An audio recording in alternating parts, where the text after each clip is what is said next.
Mercury software tutorial subscribe பண்ணுங்கள், bell icon press பண்ணுங்கள். Daily updates உங்களுக்கு கிடைக்கும். இன்றைக்கி ப்ராடக்ட் என்ட்ரி எப்படி க்ரியேட் பண்ணுறதுன்னு பார்க்க போகிறோம். பர்ச்சேஸ் என்ட்ரியில் பில் நம்பர் டைப் பண்ணுறோம், டேட், சப்ளையரோட நேம், கேஷா கிரெடிட்டா,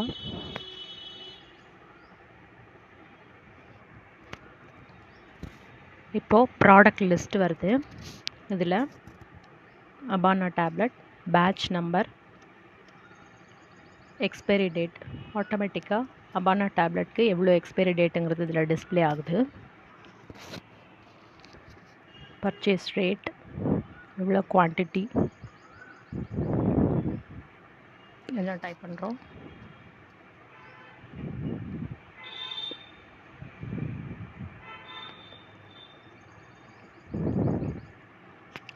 எம்ஆர்பி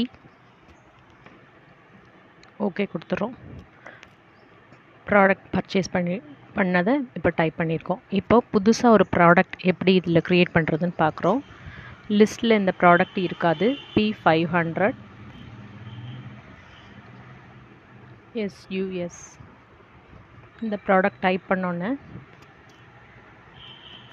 ப்ராடக்ட் லிஸ்ட்டில் இல்லை, ஆட் பண்ணவா அப்படிங்கிறது கேட்குது. எஸ் கொடுத்துட்டு நம்ம இந்த ப்ராடக்டை ஆட் பண்ணுறோம்.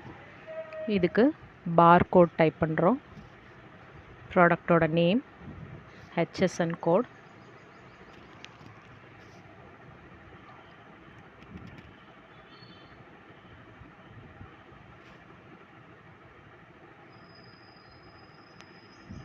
மேனுஃபேக்சர், என்ன குரூப், என்ன ரேக் நம்பர் எல்லாம் டைப் பண்ணிவிட்டு ஓகே கொடுத்துட்றோம்.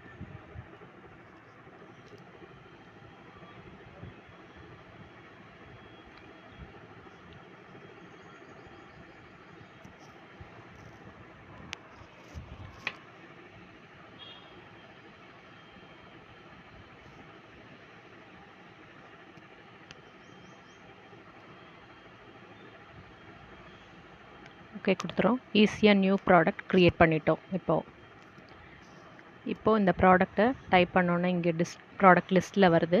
இப்போ batch number, expiry date, quantity எல்லாம் கொடுத்துட்டு ஓகே கொடுத்துனோன்னே இந்த ப்ராடக்ட் லிஸ்ட்டில் ஆட் ஆயிருக்கு.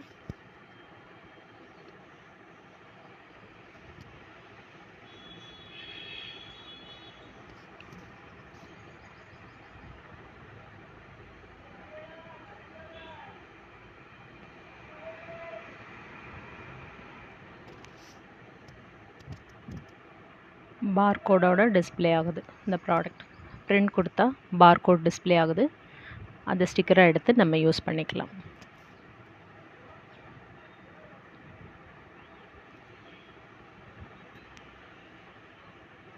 சேவ் பண்ணினோன்னே எல்லாம் சேவ் ஆகிடுது. தேங்க்யூ.